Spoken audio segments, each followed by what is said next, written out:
আসসালামু আলাইকুম রহমতুল্লাহ। IELTS assistance বাংলাদেশের পক্ষ থেকে আপনাদের সবাইকে স্বাগত জানাচ্ছি। আমি আরিফুর রহমান। বেসিক স্পোকেন ইংলিশের আজকের ক্লাসে আমরা শিখব কিভাবে মাত্র 5টি বাক্য ব্যবহার করে আমরা আমাদের এডুকেশনাল ব্যাকগ্রাউন্ড নিয়ে কথা বলতে পারি। আমাদের এডুকেশন নিয়ে কথা বলতে গেলে অবশ্যই কোন প্রতিষ্ঠান থেকে আমরা পড়াশোনা করেছি, কোন ক্লাসে পড়ছি, কত সালে ডিগ্রি শেষ করেছি, এই ধরনের তথ্যগুলো বলতে হয়। কেন আগে প্রশ্ন শিখব? ইংরেজি ভাষায় কথা শেখার জন্য ইংরেজিতে প্রশ্ন করা এবং ইংরেজিতে প্রশ্নের উত্তর দেয়া দুটোই সমানভাবে জরুরি। কিন্তু দুঃখজনক বিষয় হলো আমরা ইংরেজিতে কথা বলার প্র্যাকটিস করলেও কখনো ইংরেজিতে প্রশ্ন করার প্র্যাকটিসটা করি না। তাই আমাদের অসংখ্য শিক্ষার্থীদের মধ্যে আমরা দুই ধরনের সমস্যা দেখতে পাই এবং অভিযোগ শুনতে পাই। এক, তারা ইংরেজিতে কথা বলতে পারে, কিন্তু কেউ যখন ইংরেজিতে তাদেরকে প্রশ্ন করে তখন তারা শুনে সেই প্রশ্নটি বুঝতে পারে না। দ্বিতীয় সমস্যাটি হলো তারা ইংরেজিতে কথা বলতে পারে, কিন্তু যখন কাউকে প্রশ্ন জিজ্ঞাসা করা হয় তখন তারা এক মুহূর্তের জন্য হলেও কনফিউজড হয়ে যায় এবং নার্ভাস হয়ে একটুখানি পারফরমেন্সটা কমে যায়। এই দুটি সমস্যার সমাধানই সম্ভব যদি আমরা প্রথমে প্রশ্ন শিখে তারপরে উত্তর শিখি। তাই আইএলস অ্যাসিস্ট্যান্স বাংলাদেশের বেসিক স্পোকেন ইংলিশ কোর্সের প্রতিটি ক্লাসেই আমরা প্রথমে প্রশ্ন শিখে নেই, প্রশ্ন নিয়ে কোনো কনফিউশন থাকলে সেগুলোকে দূর করে নেই, তারপর আমরা সেই প্রশ্নের উত্তর শিখি। এখানে একটা ইন্টারেস্টিং ব্যাপার হলো আমরা চাইলে মাত্র একটি বাক্য ব্যবহার করে সব বলে দিতে পারি। যেমন, I graduated on social work from Tejga College under National University of Dhaka in 2018। কিন্তু সেই ক্ষেত্রে আমাদের দুই রকম সমস্যা হতে পারে। আমরা যারা নতুন ইংরেজি শিখছি তাদের মধ্যে প্রথম থেকেই মুখস্থের একটা প্রবণতা এসে যেতে পারে, এবং দ্বিতীয় সমস্যাটি হলো আমরা যখন একসাথে সবগুলো প্রশ্নের উত্তর দিয়ে দিব তখন ক্লাসিফিকেশন করতে পারবো না, বা আমরা আলাদা করে বুঝিয়ে বলতে পারবো না যখন প্রয়োজন হবে। বিষয়টি একটু সহজ করে দেই। ধরুন আপনাকে জিজ্ঞেস করা হলো আপনি কোন সালে আপনার ডিগ্রিটি কমপ্লিট করেছেন। আপনি তখন পুরো সেন্টেন্সটি বলতে চাইবেন। এই প্রবণতা আমরা আমাদের স্টুডেন্টদের মধ্যে লক্ষ্য করে থাকি। এজন্য আমি আপনাদের সাজেস্ট করব প্রথম থেকে অল্প অল্প করে ছোট ছোট বাক্য ব্যবহার করে আমরা আমাদের লার্নিংটা চালু রাখব, আমরা আমাদের লার্নিংটা কন্টিনিউ করব, এবং তারপরে যখন আমরা মোটামুটি ইংরেজি শিখে যাব তখন বড় বড় বাক্য ব্যবহার করার চেষ্টা করব। তাহলে চলুন দেখে আসি এডুকেশন সংক্রান্ত কমন প্রশ্নগুলো কি কি। হোয়ার আর ইউ স্টাডিং? আপনি কোথায় পড়াশোনা করছেন? হোয়ার আর ইউ স্টাডিং? আপনি বলতে পারেন I'm studying in a public university, I'm studying in a private university, or I'm studying in an international school. আপনি চাইলে এইভাবে বলতে পারেন। সো স্ট্রাকচারটি হলো I'm studying, then in a, then public, private or international school, college or university. What grade are you in? আপনি কোন ক্লাসে পড়েন? অলমোস্ট একই ধরনের প্রশ্ন। আপনি কি পড়ছেন, কোন ক্লাসে পড়ছেন?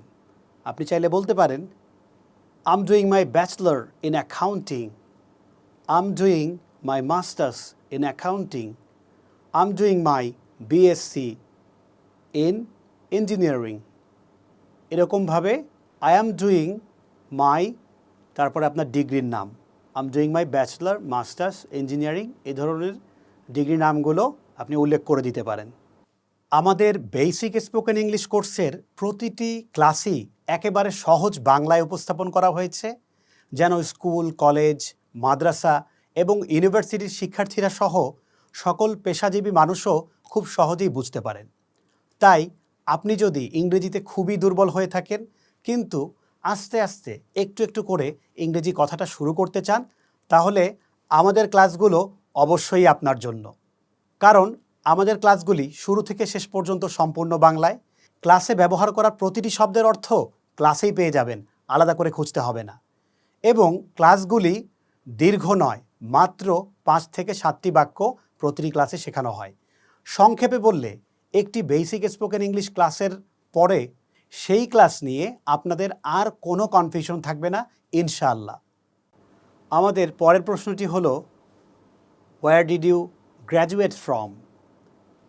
আপনি কোন প্রতিষ্ঠান থেকে পড়াশোনা কমপ্লিট করেছেন? আপনি চাইলে বলতে পারেন, I graduated from Tejga College. I graduated from Dhaka University. I graduated from, তারপর আপনার প্রতিষ্ঠানের নাম। What's your highest level of education? What is your highest level of education? আমাদের সবসময় সব ইন্টারভিউয়ে আমাদের সর্বশেষ ডিগ্রিটির বিষয়ে প্রশ্ন করা হয়। সো এই প্রশ্নটির মানে হলো আপনার সর্বোচ্চ একাডেমিক যোগ্যতাটি কী। আপনার এখানে বলা উচিত, I've completed my master's, I've completed my bachelor, or I've completed my SSC or HSC. তাহলে I have completed my, তারপরে আপনার ডিগ্রিটি। প্রিয় শিক্ষার্থীরা, আপনারা হয়তোবা লক্ষ্য করছেন আমাদের অধিকাংশ প্রশ্ন এবং উত্তর প্রায় একই রকম হয়ে যাচ্ছে। আমি আপনাদের আগেই বলেছি যে আপনি চাইলে মাত্র একটি বাক্য ব্যবহার করে, একটি বড় বাক্য ব্যবহার করে সবগুলি প্রশ্নের উত্তর বলে দিতে পারেন, কিন্তু এক্ষেত্রে 2 ধরনের সমস্যা আছে। সমস্যাগুলিও কিন্তু আমি আপনাকে বলেছি। তাই আমরা ছোট ছোট করে প্রশ্নগুলো এবং উত্তরগুলো বলার চেষ্টা করব। What field did you study? আপনি কোন বিষয়ের উপর পড়াশোনা করেছেন? আপনার মেজর সাবজেক্টটা কী ছিল? এই ক্ষেত্রেও একই উত্তর, I've completed my bachelor on accounting, on economics. এখন সবগুলো প্রশ্ন একসাথে আমরা দেখব কিভাবে বাসায় প্র্যাকটিস করা উচিত। Where did you graduate from? What is your highest level of education? What field did you study? I'm studying in a public university. I'm doing my bachelor. I'm doing my bachelor in accounting. I've completed my graduation from the University of Dhaka. I've completed my bachelor on accounting. অথবা I've completed my bachelor in accounting. ক্লাসের এই পর্যন্ত যারা মনোযোগ দিয়ে ভিডিওটি দেখছেন এবং আমাদের বেসিক স্পোকেন ইংলিশের ক্লাসগুলো ইউটিউব থেকে কভার করবেন ভাবছেন, তারা যেন অফলাইনে আরও কার্যকরীভাবে ইংরেজি প্র্যাকটিস করতে পারেন, তাই আমরা দিচ্ছি প্রতিটি ক্লাসের জন্য একটি করে পিডিএফ একদম ফ্রি। পিডিএফগুলি পেতে আইএলস অ্যাসিস্ট্যান্স বাংলাদেশের ইউটিউব চ্যানেলটি সাবস্ক্রাইব করুন ও আমাদের ফেসবুক পেজ, হোয়াটসঅ্যাপ অথবা ইমেইলে সরাসরি পিডিএফের বিষয় উল্লেখ করে ইনবক্স করুন। এছাড়াও এই ক্লাসে নিয়মিত অংশগ্রহণকারীদের জন্য থাকছে প্রতি সপ্তাহে একটি free live class. Free live ক্লাসে জয়েন করতে একই নিয়মে আইএলস অ্যাসিস্ট্যান্স বাংলাদেশের ইউটিউব চ্যানেলটি সাবস্ক্রাইব করুন ও আমাদের ফেসবুক পেজ এবং ফেসবুক গ্রুপে সংযুক্ত থাকুন। প্রিয় শিক্ষার্থী বন্ধুরা, আজকের ক্লাসটি এই পর্যন্তই। চলে যাবার আগে একটি কথা বলছি, আমরা প্র্যাকটিস করা কখনোই থামাবো না। প্রতিদিন একটু একটু করে প্র্যাকটিস করে আমরা একদিন অনেক ভালো ইংলিশ স্পিকার হয়ে উঠব। তাই প্র্যাকটিস কখনোই থামানো যাবে না। এবং মনে রাখবেন, আইএলস অ্যাসিস্ট্যান্স বাংলাদেশের সাথেই থাকতে হবে, কারণ আইএলস স্পিকিং সহজ হবে এখানেই।